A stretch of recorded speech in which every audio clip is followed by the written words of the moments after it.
Super 10 देख रहे हैं आप। आपके साथ मैं हूं ललित प्रजापति और मैं हूं आपके साथ ऋतु ज्ञानवानी। आइए सबसे पहले शुरुआत करेंगे सुपर 10 इंडिया के साथ। मुंबई में श्रद्धा वालकर हत्याकांड जैसा मामला सामने आया है। मीरा रोड इलाके में 32 साल की महिला का उसके 56 साल के लिव इन पार्टनर ने मर्डर किया। लाश को आरी से काटा, टुकड़ों को कुकर में उबालने की भी बात कही जा रही है। कहा जा रहा है दोनों के बीच झगड़ा हुआ। इसके बाद आरोपी ने गुस्से में आकर हत्या कर दी। आरोपी का नाम मनोज साने बताया जा रहा है। भारत को 71वीं मिस वर्ल्ड 2023 पेजेंट के लिए मेजबान देश के रूप में चुना गया है। इस बार मिस वर्ल्ड प्रतियोगिता का आयोजन भारत में होगा और उत्तर प्रदेश आकर्षण का केंद्र होगा। जी हां, वाराणसी और आगरा में कई जगह पर रैंप का आयोजन किया जाएगा। इस सौंदर्य प्रतियोगिता में 140 देशों से प्रतिनिधि शामिल होंगे। भाजपा के 3 सांसदों ने गुरुवार को राहुल गांधी को लेटर लिखा है। इसमें उन्होंने राहुल के अमेरिका यात्रा के दौरान भारत के खिलाफ नफरत फैलाने के आरोप लगाए हैं। न्यूज एजेंसी के मुताबिक ये लेटर भाजपा सांसद राज्यवर्धन राठौर, परवेश साहिब सिंह और पूनम महाजन ने लिखा है। लखनऊ शूटआउट मामले में मुख्यमंत्री के आदेश पर एसआईटी ने जांच की शुरू। 7 दिन में रिपोर्ट देने का आदेश दिया गया। अस्पताल पहुंचकर यूपी के सीएम योगी ने घायल बच्ची और सिपाही से मुलाकात की। भारतीय रिजर्व बैंक की मौद्रिक नीति समिति की बैठक के बाद नीतिगत निर्णय की घोषणा कर दी गई है। इस वित्तीय वर्ष में एमपीसी की दूसरी बैठक में एक बार फिर रेपो रेट को लेकर बड़ा ऐलान किया गया। आरबीआई ने लोगों को राहत देते हुए रेपो रेट को स्थिर रखा है। आरबीआई ने रेपो रेट में कोई बदलाव नहीं किया, यानी रेपो रेट 6.50% पर बरकरार रहेगा। कर्नाटक के बाद अब हिजाब विवाद जम्मू कश्मीर पहुंच गया। श्रीनगर के रेनावाड़ी इलाके में स्थित विश्व भारतीय महिला स्कूल की छात्राओं का आरोप है कि उन्हें हिजाब पहनने से रोका जा रहा है। ओडिशा के बालासोर में हुए ट्रेन एक्सीडेंट का एक वीडियो सामने आया है। वीडियो रिपोर्ट्स में दावा किया गया कि 25 सेकंड का ये वीडियो कोरोमंडल एक्सप्रेस में बैठे किसी पैसेंजर ने बनाया है। इसमें स्वीपर ट्रेन का फर्श साफ करता दिख रहा है। ज्यादातर पैसेंजर लेटे या सो रहे हैं। भाजपा नेता नीलेश राणे ने राष्ट्रवादी कांग्रेस पार्टी चीफ शरद पवार को औरंगजेब का अवतार कहा था। एनसीपी ने इसके विरोध में शुक्रवार को जेल भरो आंदोलन करने का ऐलान किया है। मानसून एक हफ्ते की देरी के बाद केरल पहुंच गया है। राज्य के 95% इलाके में बारिश हो रही है। कुछ घंटों में मानसून कर्नाटक और तमिलनाडु पहुंच जाएगा। मौसम विभाग के सीनियर साइंटिस्ट आर.के. जनामणि ने बताया कि हवा की स्पीड और हालात सही रहे तो ये बहुत तेजी से दक्षिण से उत्तर की तरफ बढ़ेगा। हिसार में रामायण गांव के पेट्रोल पंप मालिक रोशन लाल ने सुसाइड कर लिया। पंप मालिक ने परसों रात जहरीला पदार्थ निकला था, जिसके बाद उसे अग्रोहा मेडिकल कॉलेज में दाखिल कराया गया था। बीती रात को रोशन लाल की इलाज के दौरान मौत हो गई। मरने से पहले उसने एक सुसाइड नोट भी लिखा। और अब मध्य प्रदेश सुपर 10। भोपाल में नगर निगम के नेता प्रतिपक्ष शबस्ता जकी और उनके पति पर जानलेवा हमला हुआ है। दोनों को लहूलुहान हालत में शहर के चिरायु अस्पताल में भर्ती कराया गया। बताया जा रहा है कि एएसआई के बेटे ने दोनों पर जानलेवा हमला किया। प्लॉट के सामने नो पार्किंग के बोर्ड को लेकर दोनों में विवाद हुआ, जिसके बाद नगर निगम की नेता प्रतिपक्ष पर जानलेवा हमला हुआ। मामला श्यामला हिल्स थाना क्षेत्र का है। सीहोर में बोरवेल में गिरी सृष्टि को नहीं बचाया जा सका। मंगलवार की दोपहर में सृष्टि बोरवेल में गिर गई थी। जानकारी मिलने के बाद रेस्क्यू शुरू किया गया। एनडीआरएफ, एसडीआरएफ के अलावा सेना ने भी मोर्चा संभाला। बच्ची को निकालने की हर तरह से कोशिश की गई, लेकिन अफसोस वो नाकाम रही। सीएम शिवराज सिंह चौहान अपने सुरक्षाकर्मी कृष्ण मुरारी शर्मा के बेटे की शादी में शामिल होने मुरैना पहुंचे। इस दौरान केंद्रीय कृषि मंत्री नरेंद्र सिंह तोमर भी मौजूद रहे। दोनों ने वर वधू को आशीर्वाद दिया। सीएम शिवराज ने कहा कि मेरे साथ 25 साल से जो मेरी सुरक्षा में तैनात मेरे साथी हैं मुरारी, उसके बेटे की शादी है। मुझे लगा कि मुझे आशीर्वाद देने जाना चाहिए। मंडला पहुंचे केंद्रीय मंत्री फग्गन सिंह कुलस्ते ने राहुल गांधी को मदारी बताया। उन्होंने लालू प्रसाद यादव का उदाहरण देते हुए कहा कि जिस प्रकार लालू प्रसाद मदारी की तरह डमरू बजाकर भीड़ इकट्ठा करते थे, वैसे ही राहुल गांधी भी है। दमोह गंगा जमुना स्कूल मामले में रोज नए खुलासे हो रहे हैं। राष्ट्रीय बाल आयोग के अध्यक्ष प्रियांक कानूनगो ने स्कूल को लेकर कलेक्टर और एसपी को खत लिखा। इस खत में प्रियांक ने स्कूल के पास की मस्जिद में गुप्त मार्ग का उल्लेख करते हुए केस दर्ज करने की मांग की। कोरोना काल के दौरान नियमों के उल्लंघन पर दर्ज किए गए केस को मध्य प्रदेश सरकार ने वापस लेने का फैसला किया है। इसे लेकर सियासत शुरू हो गई है। कांग्रेस ने इसे छलावा बताया है। चुनावी साल में सियासी दलों की तरफ से जनता को रिझाने की हर कोशिश जारी है। इसी क्रम में पीसीसी चीफ ने एक और चुनावी वादा किया। कमलनाथ ने कहा कि जब विधानसभा चुनाव के बाद कांग्रेस की सरकार बनेगी तो सरकार गांव के पटेलों का मानदेय तय करेगी। आपको बता दें कि पीसीसी चीफ कमलनाथ भोपाल में आयोजित पटेलों के सम्मेलन में शामिल हुए थे और इसी दौरान ये घोषणा उनके द्वारा की गई। केंद्रीय पेट्रोलियम और प्राकृतिक गैस राज्य मंत्री रामेश्वर तेली ने कांग्रेस पर निशाना साधा। उन्होंने मध्य प्रदेश समेत अन्य राज्यों में 500 रुपए में गैस सिलेंडर देने की घोषणा पर निशाना साधते हुए कहा कि कांग्रेस को सत्ता चाहिए, भले ही देश जहन्नुम में जाए। मंदसौर के खेजड़िया में आयोजित दिव्य दरबार में बागेश्वर धाम के प्रमुख धीरेन्द्र कृष्ण शास्त्री ने कहा कि वो सनातन धर्म पर किताब लिखेंगे।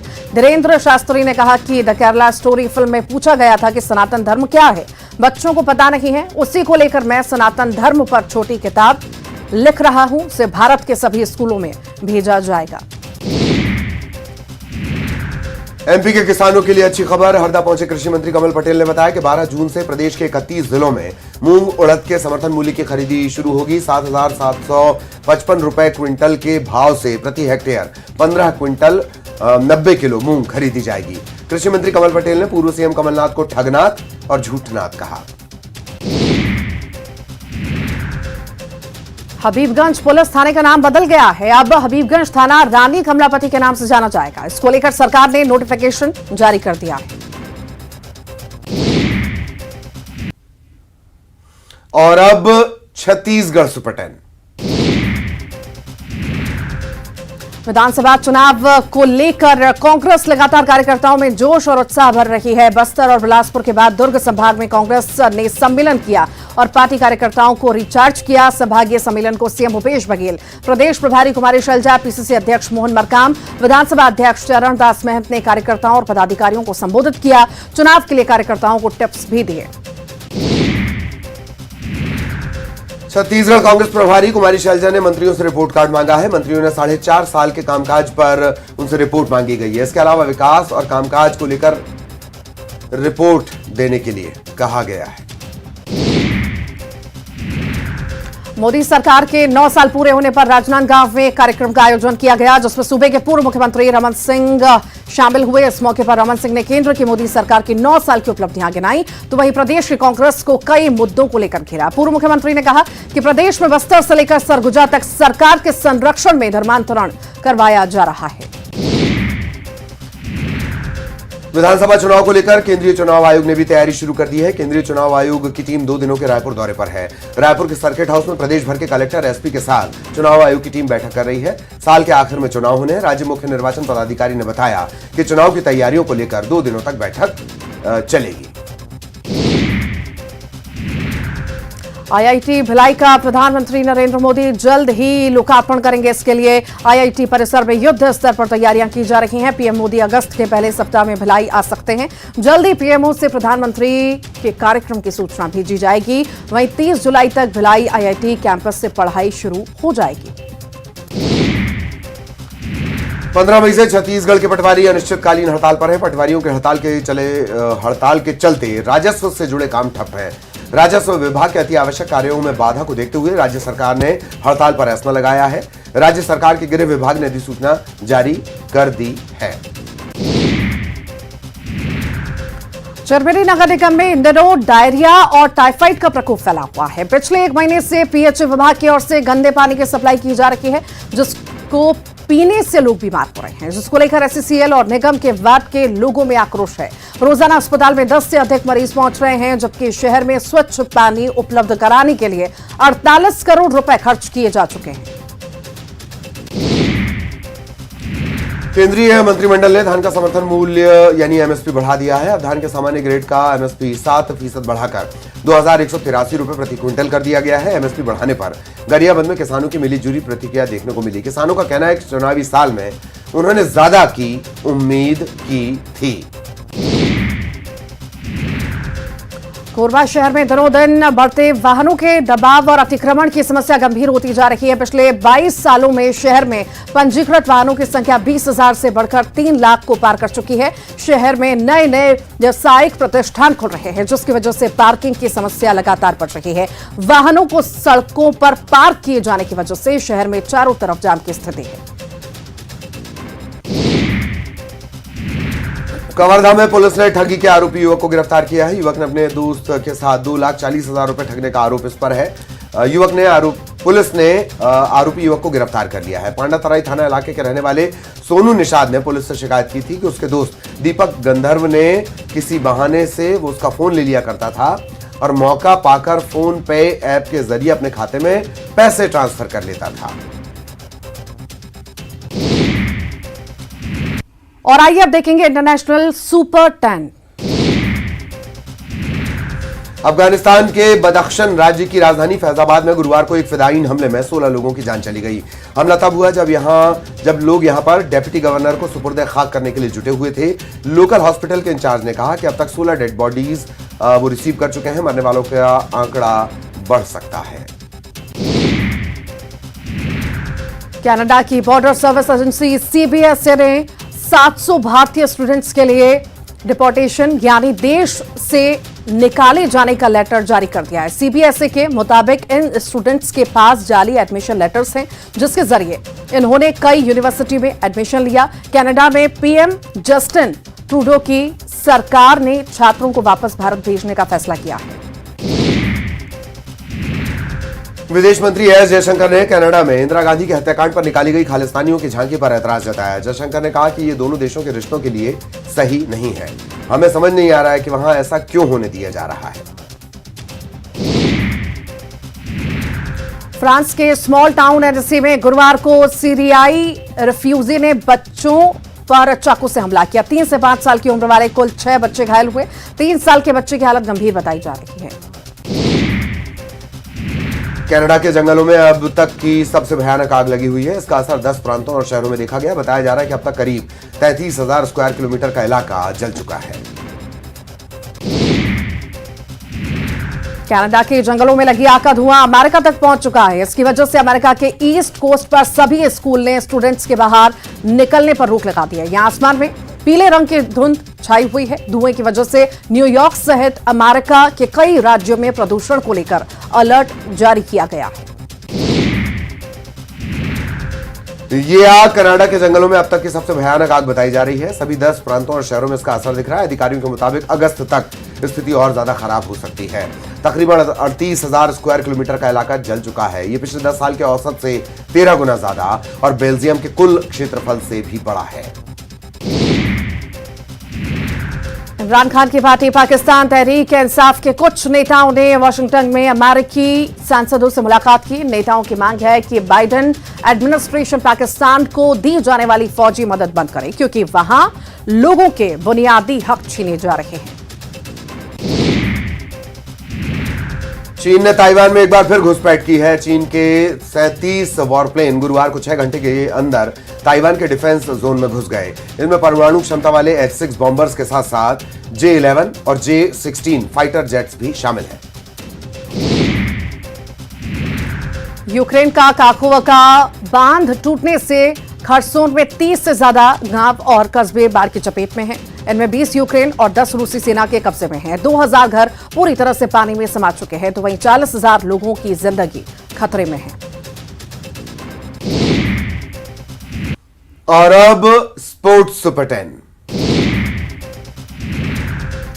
वर्ल्ड टेस्ट चैंपियनशिप फाइनल के दूसरे दिन भारतीय टीम 318 रन से पीछे है। उसे फॉलो ऑन बचाने के लिए अब भी 119 रनों की जरूरत और है। इंग्लैंड में लंदन के द ओवल मैदान पर गुरुवार को स्टंप्स तक की टीम ने 151 रन पर 5 विकेट गंवा दिए हैं। अजिंक्य रहाणे 29 और wicket keeper KS Bharat 5 run पर नाबाद हैं। वर्ल्ड टेस्ट चैंपियनशिप फाइनल के दूसरे दिन ऑस्ट्रेलिया ने अपनी पहली पारी में 469 रन बनाए हैं। ऑस्ट्रेलिया की तरफ से ट्रेविस हेड ने सबसे ज्यादा 163 रन बनाए। स्टीव स्मिथ ने 121 रनों की पारी खेली। वार्नर ने 43 और कैरी ने 48 रनों का योगदान दिया। स्टीव स्मिथ ने टेस्ट करियर का 31वां शतक लगाया। उन्होंने 268 बॉल पर 121 रन की पारी खेली। उनकी पारी में 19 चौके शामिल थे। स्मिथ ने भारत के खिलाफ 9वां शतक जमाया। वे तीनों फॉर्मेट में भारत के खिलाफ सबसे ज्यादा शतक जमाने वाले मामले में रिकी पोंटिंग की बराबरी पर आ गए हैं। दोनों ने भारत के लिए कुल 14 शतक लगाए। पहली पारी में भारत की शुरुआत खराब रही। भारत के दोनों ओपनर कप्तान रोहित शर्मा और शुभमन सस्ते में आउट हो गए। रोहित शर्मा 15 और गिल 13 रन बनाकर पवेलियन लौट गए। भारत ने 30 रन पर 2 विकेट गंवा दिए थे। भारत की तरफ से मोहम्मद सिराज सबसे सफल गेंदबाज रहे। सिराज से सबसे ज्यादा 4 विकेट लिए। सिराज ने 28 ओवर में 108 रन देकर 4 अहम विकेट लिए।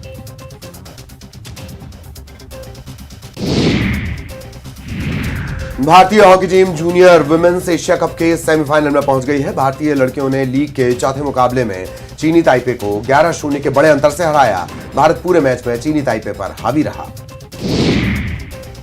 जर्मनी के ओलंपिक चैंपियन अलेक्जेंडर ज्वेरेव ने फ्रेंच ओपन 2023 के सेमीफाइनल में प्रवेश कर लिया है। उन्होंने क्वार्टर फाइनल में अर्जेंटीना के टॉमस मार्टिन एचेवरी को हराया है। अलेक्जेंडर लगातार तीसरी बार टूर्नामेंट के सेमीफाइनल में पहुंचे हैं।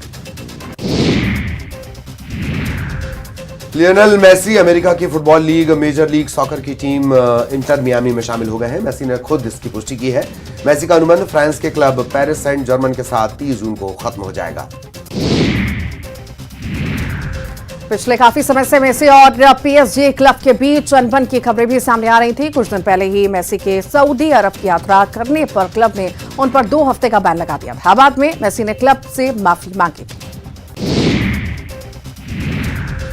WFI के पूर्व अध्यक्ष ब्रजभूषण सिंह के खिलाफ नाबालिग पहलवान के बयान बदलने पर बवाल शुरू हो गया। सबसे पहले विनेश फोगाट ने इस पर चुप्पी तोड़ी।